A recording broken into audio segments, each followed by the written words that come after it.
Okay, well, welcome to this lecture that I've prepared for you regarding Chapter 10, entitled An Age of Democracy and Progress.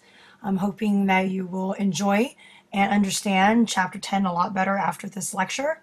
And in addition to all of that, you will be able to take a look at some opportunities you have over this weekend, or rather yet this holiday break, to do some extra credit. So let's go ahead and let's get going.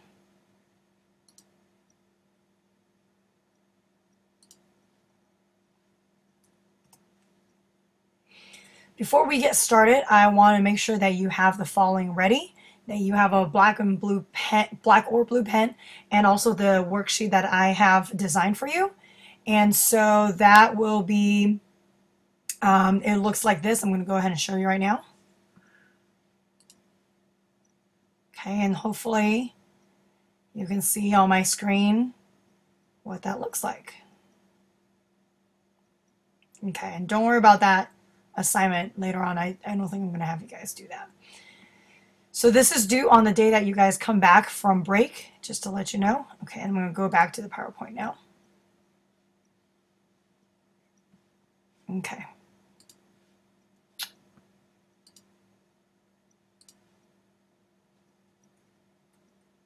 I don't know if you can see. I don't think this is going to work very well. The reason why I wanted to take this time to introduce to you some of the things that Chapter 10 is talking about is because I honestly believe that there is a lot going on in Chapter 10. And it's really too bad because we just don't have enough time to really cover it. I mean, honestly, there's nothing that we can really cover very well during world history because we have one very short year to cover the world's history when you think about it, all the way from Renaissance times in 1300s all the way to modern times. And so Chapter 10 really squeezes in a lot of great material that, unfortunately, unless you're going to be a history teacher or not a history teacher, history major, or some sort of social studies major, you're never really going to have the time to really study over it. So what I'm hoping to do is to be able to entice you with this lecture to look closely at some of these informational time periods that are personally interesting to me. So when you view this particular video, I really hope you will look at it at the beginning of your break and not at the end of it, because if you want to do the extra credit, you're going to have to be able to get it. And a lot of these videos are available to you via the public library, or you can also borrow a copy from me. Now, hopefully you'll be able to see this video before you actually go on break. I'm going to make it available for you. And I want to make sure that if you think you're going to have trouble locating some of these films, which are probably going to be available to you through Netflix and some maybe like mom and pop video stores. And I guess if you really want to, you can look them up on YouTube, though I don't suggest that because that's not really all that legitimate. You can do that.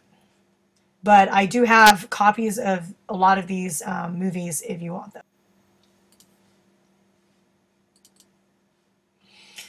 So there are more than just 4 issues that Chapter 10 talks about, but there are 4 that I think are really interesting, and I wanted to emphasize them. You can only do 2 of the extra credit worksheets and watch 2 of the movies for extra credit, and because there were so many points. I'm trying to decide if I'm going to make them worth 10 points or 20 points, but I think I'm leaning toward 10, which is a great deal when you think about it. That's going back to your test credit. So the 4 particular areas that we're going to look at are the women's suffrage movement, the anti-Semitic movement in Europe, the United States Civil War, and the Irish potato famine, which actually coincided with the U.S. westward movement. Pause this video now and write down on your worksheet what you already learned from Chapter 10 regarding the women's suffrage movement. First, define what is a women's suffrage movement, when did that take place, what it is about, and any names that you might remember to associate with it.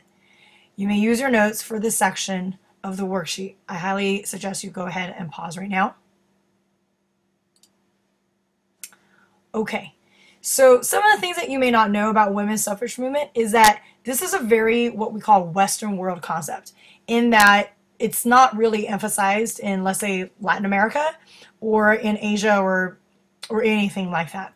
But it is a very old concept. We have records all the way, dating all the way back from before the revolutionary times in the United States regarding women's suffrage, like the fact that women wanted to be educated and wanted to vote. If you remember the DBQ that we looked at during the Enlightenment period, Mary Wollstonecraft talked about how women should be educated, and I'm not so sure that she ever advocated for women's suffrage, but it would not surprise me at all if she did. We do have a letter from Abigail Adams, who is the famous wife of our second president of the United States, John Adams, talking to her husband within a letter, talking about when they were forming the United States government in the country for the very first time, that women should be able to get the vote. Now, unfortunately, her husband, John Adams, wasn't brave enough to bring this up to the forefathers of our country, which, believe it or not, were not in favor of women's suffrage. So that was pretty much put on the back burner as far as the United States Constitution is concerned. So when that actually became a more prominent subject was when United States wanted to expand westward. So if you remember, the original 13 colonies are completely on the East Coast. And as Americans moved toward the West, so toward California and the West Coast, they needed people to do that. And one of the things that people did in order to entice more people to come to areas such as Wisconsin, which when you think about it, why would you ever go to Wisconsin, is to grant women's suffrage. So they were trying to invite people, specifically women, to go to places like Wisconsin and promising them things like suffrage so that they can actually obtain statehood. So in order for you to become a state, you have to have so many people living there. So in other words, you have to obtain a certain number for statehood as far as population is concerned. And so that's one of the ways that places like Wisconsin was able to entice women to come to their territory. It was put on the spotlight as early as the Civil War, during the abolitionist movement era as well, because women suffragists were thinking that maybe they can jump on like the bandwagon of getting the vote for African Americans. So more than just freeing the slaves during that time, they were also thinking about giving them some rights, such as voting. And so women suffragists were very big on that idea of people being able to vote, and they wanted to jump on that bandwagon. And you'd be really surprised. There were abolitionists, so people who were against slavery in America, who were actually very opposed to the idea of women's suffrage. And that was a true shame. And it was unfortunate because during that time, women's suffragists really gave it their all to try to free slaves and to push for the suffrage movement for African Americans. And it was really sad that that sentiment and respect was not reciprocated. So to give you some sort of background on how the women's suffrage movement looks now versus back then, I need to give you some modern day statistics. So even though women are accounting for over 50% of the population in the United States, they actually represent roughly the same amount in this last year's presidential election. So they're about, when we say electoral votes, that means how many people actually came out to vote in a particular election year. And so this last November, about 55% of the people who actually voted were women. And in that 55% of women who voted, 55% of them voted for Obama, and 52% of the men voted for Obama. The reason why I wanted to bring up this statistic is because it's to show you that politics really haven't changed. It's really interesting to me to note, from their textbook, it even talks about this, that originally the reason why men were so scared for women to vote is because men were really scared that women will dramatically change the landscape, the political landscape of the United States. And when suffrage was granted to United States women that fear was completely unjustified, because women, for the most part, were voting like their fathers and like their husbands and like their sons. And when you look at it, except for maybe some social issues, there is no huge, what we call in politics, gender gap, which means how women vote very differently from men. And so this is a great statistic to show you, 55 of women and 52% of men who voted for Obama, that it's essentially, there's almost no difference, that women are voting for Obama as just like the men are voting for Obama, which is a really interesting statistic to see how after now almost 100, it's almost 100 years later, women are still voting pretty much the same.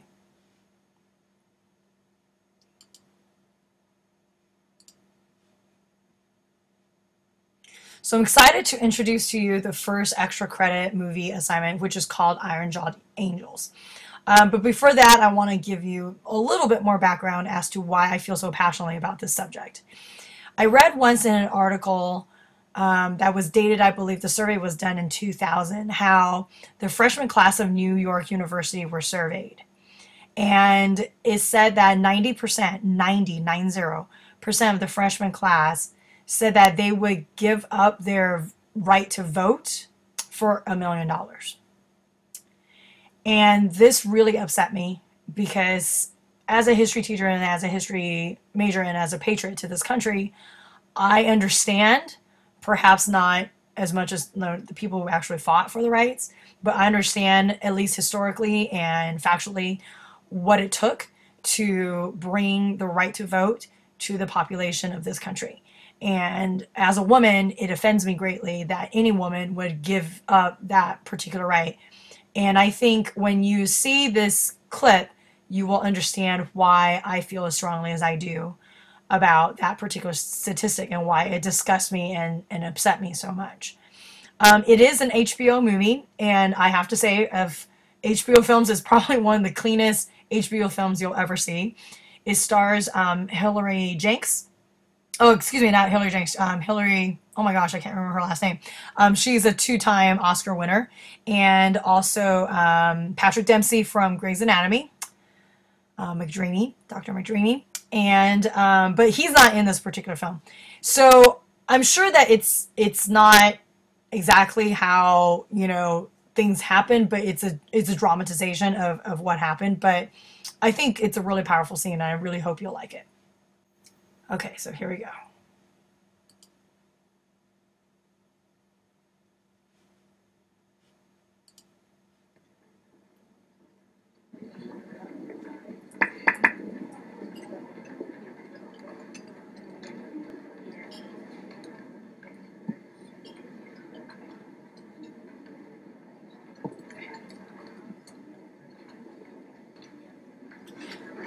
So these women are in prison, and the only reason that they're in prison is because they were fighting for the rights of women to have the right to vote, and they were placed in prison because of that. And that's our star for the movie, Iron-Jawed Angels. I'm really sorry I can't remember her last name. It's Hillary something. One of the ways that they continued their protest is to refuse food. And as you can see, that's what she's doing right now. Hunger strike. Hunger strike. And that encouraged all the women suffragists who were in prison to do the same thing, which is to refuse food. And this is how... I was standing... Okay, I'll shut up now. By my window on a cold and cloudy day. Quiet! When I saw that hearse come rolling for to carry my mother away, will the circle be unbroken? Get her out of here. By and by, Lord, by and by. I'm going to go ahead and pause because it looks like my time is almost up with this particular video, because I'm only allowed 15 minutes. So go ahead and click onto the second video. Stop this one right now and go ahead and click onto the second one. Thanks.